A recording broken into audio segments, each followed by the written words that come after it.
Assalamualaikum warahmatullahi wabarakatuh. Salam. Sahabat Kopdar SC dimanapun Anda berada. Hari ini Jumat tanggal 4 Juni 2021, saya kedatangan tamu istimewa, seorang musisi dari Cirebon Timur, yaitu Mas Efik Abdinazar. Apa kabar Mas Efik? Sehat, alhamdulillah. Gimana dalam kondisi pandemi ini? Tetap aktivitasnya masih? Ya, kalau aktivitas sih masih ada, cuman mungkin ibaratnya tidak sebanyak dulu gitu. Kalau dulu kan kita tahu sendiri, sekarang kan sedang pandemi. Kalau mau dipresentasikan itu dulu dari 100% sekarang turun menjadi ke 60% lah, seperti itu. Nah, waktu pertama pandemi itu malah parah banget, kita di lockdown kan, itu kita artinya buat angsuran aja keder gitu. Iya. Tapi ya artinya gini, hal tersebut dengan pandemi ini tidak membuat para musisi itu berkecil hati ya? Iya, betul ya, makanya alhamdulillahnya saya di bidang seni itu saya masih bisa berkreasi di luar panggung gitu. Artinya walaupun di off air itu kita bisa sedikitnya bisa menghasilkan, ya walaupun tidak seperti yang dulu. Ya artinya hasilnya tidak sebanyak yang waktu tidak sebanyak di on air gitu, daripada di off air seperti itu. Misalnya apa ini Mas Efik? Maksudnya kegiatan apa di rumah tuh sekarang? Ya. Lagi ngapain? Jadi artinya kan sekarang saya berpikir di luar, di on air apa gimana sih bahasanya? Ya, enggak. Di live, Di live, ya. iya. Di live itu kan kemarin pandemi itu kan sudah total off semua musisi. Nah, saya sebagai musisi kan jelasnya kerepotan. Nah, bagaimana saya berpikir bagaimana saya berkreasi bisa menghasilkan ya walaupun sedikit gitu, ya menghasilkan uang itu. Karena mungkin namanya murni musisi itu kalau tidak diiringi dengan pekerjaan lain pasti keok bahasanya gitu kan. Ini Mas Efik, maksudnya kan panggungan jarang gitu kan karena pandemi. Grup yang sudah hebat itunya tetap sepi apa tetap jalan kalau yang hebat?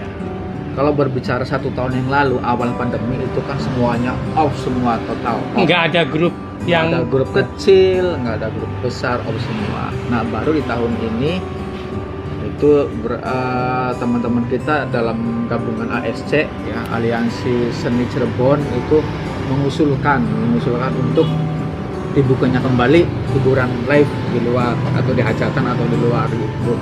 Nah, akhirnya mungkin disetujui dengan syarat-syarat seperti itu kan, protokol kesehatan dan sebagainya. Selama pandemi tidak ada grup kecil, grup besar, semuanya off semua. Nah, saya sebagai musisi murni itu berpikir keras untuk dapat memenuhi kebutuhan sehari-hari. Dan mendingnya saya itu dari dulu itu sudah punya penghasilan di bidang seni ya, tetapi di option lain, di pilihan lain, bukan di live gitu. Nah, saya seorang YouTuber juga gitu, tapi masih berkecimpung di musik. Mas Efik, boleh nggak saya nanya? Ya, kita flashback ceritanya. Iya, flashback. Awal mula Mas Efik terjun di dunia musik itu sejak kapan? Orang tua saya itu punya grup yang namanya Rianada gitu. Rianada itu artinya dulu boleh dikatakan cukup terkenal, dan jobnya juga artinya hampir tiap hari manggung itu orang tua saya. Nah, saya sebagai anaknya memperhatikan tuh orang tua bisa main piano gitu, dan saya senang yang namanya piano. Iya. Gitu. Akhirnya saya mainan piano, dan akhirnya saya autodidak dulu tanpa diajarin sama orang tua gitu ya, mengenal nada itu dipencet-pencet gitu, dari awal sampai ke atas. Nah, saya mengerti yang namanya ke atas itu berarti frekuensi nadanya tinggi. Lama-kelamaan saya menganalisa lagu. Nah, lagu kok ada yang naik, ada yang turun, ada yang naik.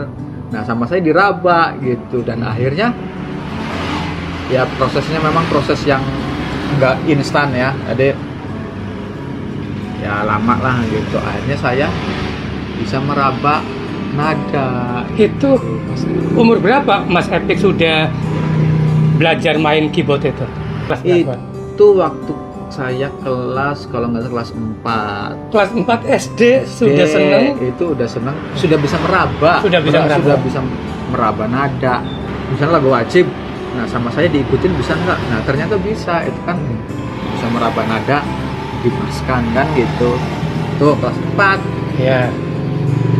Nah itu kan meraba nada kan lagu nasional ya? Lagu nasional. Oke. Ya. Kali pertama suka sama musik dangdut. Oh iya. Iya. Jadi kalau dikatakan saya suka musik dangdut itu awalnya tidak. Ya waktu itu zaman SMA. Band itu pop. Ya, zaman SMA itu hate-nya kan di anak muda, di ABG kan lagu pop ya, parade. Iya. Yang kalau kita pentas kita bayar kan patungan gitu. Nah, saya diajak sama teman-teman sana sini dan saya punya kemampuan bisa main keyboard, akhirnya tarik. Nah, sampai saat itu tahun 9 habis lulus SMA ya, sampai pentolan grup ST12 itu Charlie. Ya, Charlie itu masih belum jadi apa-apa. Saya di Hulu Banteng, tinggalnya dia kan di Kebedilan, di Sili Asih di situ. Nah, dia sering main ke rumah gitu. Dia lihat saya waktu main di Sumber di situ. Akhirnya saya ditarik masuk ke grupnya gitu. Terus tertarik sama musik dangdut tuh, dan keinginan untuk mempelajari itu tepatnya sejak kapan? Oke ya, kalau itu saya setelah kayaknya SMA tahun kelas 2 tahun 1997 itu saya pernah manggung di acara perpisahan itu. Nah, saya suruh sama guru, Epik ini ngiringin perpisahan pakai organ. Nah, lagunya kan waktu itu kan lagu pop ada. Nah, ada juga yang request lagu dangdut. Kan itu saya mempelajari lagu dangdut seperti ini. Nah, akhirnya saya kan dipaksakan. Waktu itu tuh istilahnya sukses untuk kalangan sekolah lah. Enggak, maksudnya sebentar dulu. Tadi kan request lagu dangdut, sementara kan Mas Epik belum pernah, maksudnya istilah nyeket itu waktu itu gimana waktu ada request lagu dangdut itu? Ya artinya kan kalau musik sama aja ya. Saya nyeket lagu band seperti itu. Nah, ada lagu dangdut, saya kan dianalisa dulu, dipelajari, dan akhirnya kan bisa gitu. Dan akhirnya bisa dan tampil di perpisahan sekolah dan sukses gitu. Tapi waktu itu keyboardnya masih manual ya, apa sudah pakai chip? Zaman itu pakainya disket dan semuanya belum song, masih manual semua, masih menggunakan style gitu. Artinya seorang player dituntut bisa meraba akornya di mana. Nah, gitu. Nah, di situ kan saya untuk sekolah sukses. Nah, sama guru tawarin lagi untuk di hajatan, untuk manggung di hajatan saudaranya dia gitu. Nah, di situ kan namanya anak muda ya waktu itu, ya oke saja gitu. Dan ternyata di sana tidak sesuai dengan ekspektasi gitu. Maksudnya gimana? Tidak sesuai dengan ekspektasi gimana? Artinya saya pikir di sana lagu-lagunya tidak artinya lagunya yang umum dan saya kenal, dan ternyata tidak. Di sana banyak sekali lagu-lagu yang tidak saya kuasai, dan penyanyinya juga masih orang-orang yang belajar semua. Di situ kan tuh sendiri kalau dunia panggung itu identik dengan minuman lah gitu. Ya, saya kan nggak ngerti, masih polos banget di situ. Nah, saya manggung Di situ ditawa lagu dulunya apa pokoknya sih lagu dangdut yang memang nggak saya tahu gitu. Saya kan bilang nggak ada mas, nggak ada gitu. Akhirnya yang namanya juga orang mabok gitu ya. Jadi kan wes lah bayar apa wes, marah-marah kan seperti itu. Dan akhirnya siang itu acaranya itu siang malam. Siang itu akhirnya saya berangkat lagi malamnya. Ganti satu tim diganti semua. Itu waktu diganti itu di atas panggung langsung bahasa Jawanya dironcot turun apa sebelum naik udah kok ada pemain lain. Ya mungkin guru saya merasa kasihan ya, artinya tidak dari atas turun gitu. Mungkin guru saya sudah menganalisa bahwa wah ini kayaknya nggak bakalan mampu. Artinya dari mulai awal mau naik udah stop duluan gitu. Perasaannya gimana waktu itu? Malu apa tetap pede apa gimana? Ya artinya rasa kecewa sih pasti ada karena zaman segitu saya sedang haus-hausnya pengen tampil di atas panggung gitu, lagi haus-hausnya. Artinya tidak memikirkan masalah uang lah waktu itu tuh. Yang penting saya bisa pentas, bisa di atas panggung, dan dengan adanya kejadian seperti itu, ya tetap aja kecewa gitu. Dan hal tersebut yang membuat Mas Epik bangkit dan lebih fokus lagi belajar dangdut. Iya, betul sekali seperti itu. Dan kebetulan orang tua juga mendukung. Akhirnya saya suruh udah beli organ aja. Ya waktu itu organ tunggal zaman segitu itu sesuatu barang yang langka dan mahal. Oh jadi setelah peristiwa itu terus Mas Epik cerita ke orang tua, kemudian orang tua membelikan keyboard. Iya. Yang sudah program apa masih manual? Keyboard yang dibeli itu. Keyboard waktu zaman itu Technics KN 3000. Oh, KN 3000. Dan sebelumnya saya pernah pegang merek Roland E96 dan itu saya awal mula program diajarin itu sama seseorang dan orangnya masih hidup. Dia boleh dikatakan guru saya, guru program. Ya, dia namanya Budiman dari Pabuaran. Budiman Pabuaran. Ya barangkali Om Budiman lihat kirim salam dong. Iya dong. Gimana Om Budiman, sehat ya? Nanti ketemu deh main sana. Dari nol belajar ke Om Budiman sampai katakanlah bisa memprogram ya, sendiri. Budiman ngajarin Roland E96 hanya dasar. Saya beli teknik KN 3000. Program yang ada di Roland saya terapkan ilmunya ke situ, bisa enggak? Nah, dan ternyata memang programnya seperti itu dengan membuka buku panduan bahasa Inggris. Saya kan sedikit demi sedikit ngerti bahasa Inggris dan akhirnya bisa autodidak program ke teknik KN 3000 sampai jadi lagu seperti itu, Mas Dedi. Oke, Mas Epik, kan belajar terus bisa.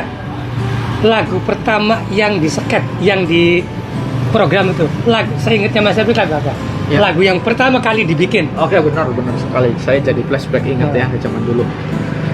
Saya beli organ itu di Jakarta dulu aja, nggak kayak zaman sekarang tinggal KN 3000 jual keluar kan di Google. Nah zaman dulu itu tidak, medianya itu menggunakan koran gitu. Menggunakan koran, dilihat sana sini, oh ada nih KN 3000 harganya kalau untuk 10 juta zaman dulu ya. Nah setelah itu saya dari Jakarta dapat organ. Nah kalau nggak salah 2 hari setelah itu saya langsung manggung gitu, karena memang seorang arranger player yang dikatakan player itu masih jarang. Saya manggung waktu itu di Gembongan sama Pamu Hasan. Oh, Hasan Khan, Pak Hasan Khan, Ustadz Hasan Khan. Ustadz Hasan Khan. Lagu yang saya program itu pertama itu kan style dulu, harus ada style dangdut. Kan, seperti itu. Setelah style dangdut belum berupa lagu kan gitu, setelah itu remix. Nah lagu yang saya bawakan waktu itu berarti Pak Ustadz Hasan Khan membawakan lagu Magadir. Arabik. Arabik. Dan waktu itu boleh dikatakan saya sangat beruntung karena saya manggung itu mengiringi siapa? Mengiringi Zainuddin MZ. Ya, maksudnya bukan mengiringi, artinya saya sebagai pembuka. Mas Epik sama Pak Ustadz Hasan Khan itu mengiringi di tablik akbar Ki Haji Zainuddin MZ. Iya, betul. Di mana itu? Itu di Serang. Oh, di Serang. Di Serang Kulon itu tepatnya. Saya tidak bisa membayangkan, kan Mas Epik itu baru pertama belajar bisa, kemudian dipanggil di suatu acara tablik akbar yang dai dari Jakarta yang tentu kan pengunjungnya pasti membludak. Itu perasaannya gimana waktu itu? Nervous apa pede apa gimana? Perasaan saya itu pede banget ya. Karena saya seolah-olah kalau pegang organ itu apa ya, harus semuanya keluar semua. Jadi boleh bicara bahasa Jawanya gagah lah. Iya. Gagah. Jadi Adrenalin. Adrenalinnya. Mas Epik, tentunya kan semua seniman adalah suka dukanya. Suka duka Mas Epik dalam meniti karir di bidang seni, khususnya di seni musik dangdut, apa sukanya dulu deh? Sukanya dulu ya. Kalau sukanya jelas, artinya saya manggung dapat uang gitu. Ya, zaman itu umum segitu, lah ya. Umum. Zaman segitu, artinya zaman bujangan dengan dapat uang yang dengan manggung dan dapat uang itu seolah-olah bangga. Dan boleh dikatakan seumuran saya waktu itu, teman-teman yang sebaya saya tidak dapat penghasilan sebesar saya gitu, dan itu sukanya. Dan boleh dikatakan ada lagi sukanya. Iya, apa? Zaman segitu seorang player, sebetulnya saya nggak setuju sama itu dinamakan player. Oh ya. Karena sudah latah ya. Iya, latah iya. Udah ibaratnya bahwa player itu yang pegang organ, keyboard gitu. Nah, seorang player itu jarang, dan pasti artinya seorang penyanyi, seorang perempuan itu banyak ngincar yang namanya player. Iya.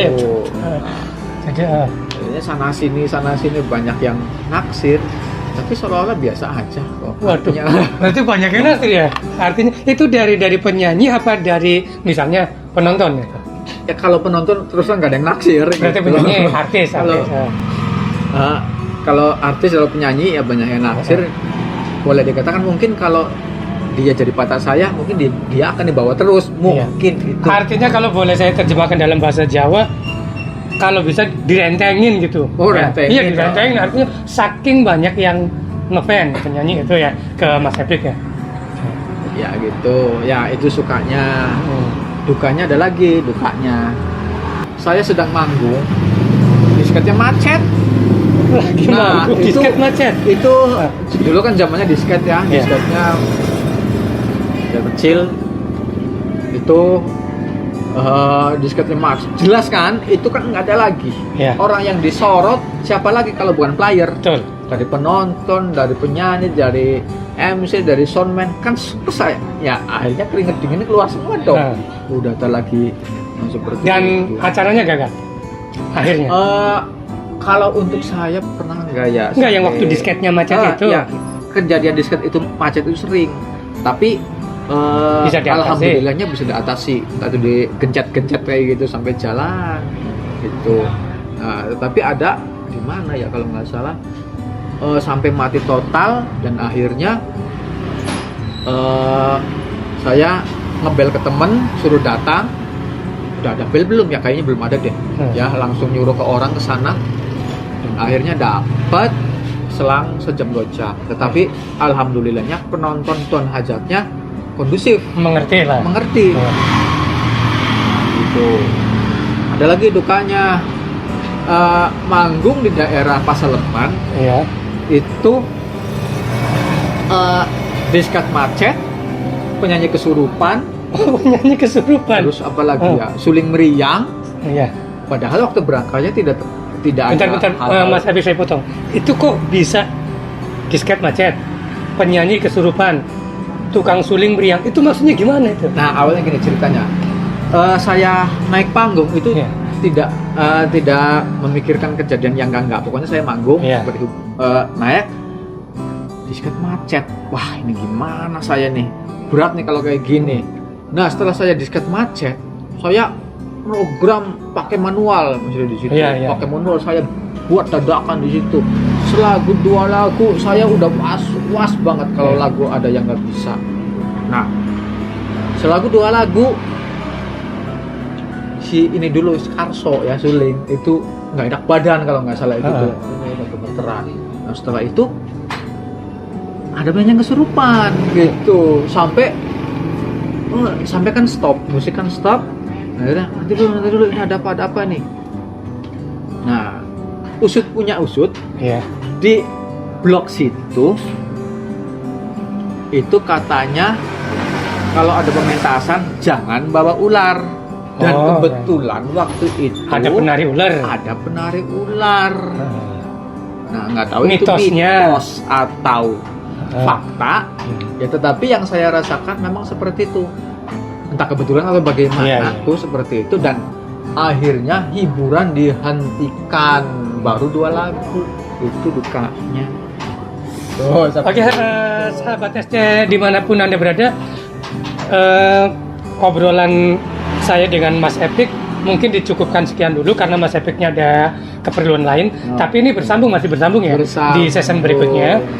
Barangkali ada salah kata dari saya ataupun Mas Epik Abdi Najar selaku bintang tamu di kesempatan hari ini, saya pribadi mengucapkan mohon maaf yang sebesar-besarnya. Barangkali ada yang menyinggung ya Mas Epik dan Mas Epik juga mungkin barangkali itu mau Ya, mungkin saya mau bilang aja terima kasih untuk semuanya. Artinya saya bisa seperti itu, kawan saya, Mas Dedi, Mas Salim, Budiman, siapa lagi? Ya pokoknya semua yang mensupport saya, Mas termasuk Yadi orang Grandong. Mas Yadi Grandong, termasuk orang yang artinya mensupport, artinya berjasa saya membentuk saya yang seperti ini. Gitu. Yang jelas yang pasti orang tua ya. Orang tua seperti itu. Terima kasih. Artinya saya bisa jadi seperti ini. Dan saya juga punya channel ya, jangan lupa nanti kita collab ya, collab aja itu ya, collab artinya add-nya channel saya. channelnya apa sih? Ya, channelnya Nazar Production. Oke, sahabat SC di mana Anda berada, saya Dede Sandi selaku host dan Mas Epik Abdi Nazar mengucapkan wassalamualaikum warahmatullahi wabarakatuh.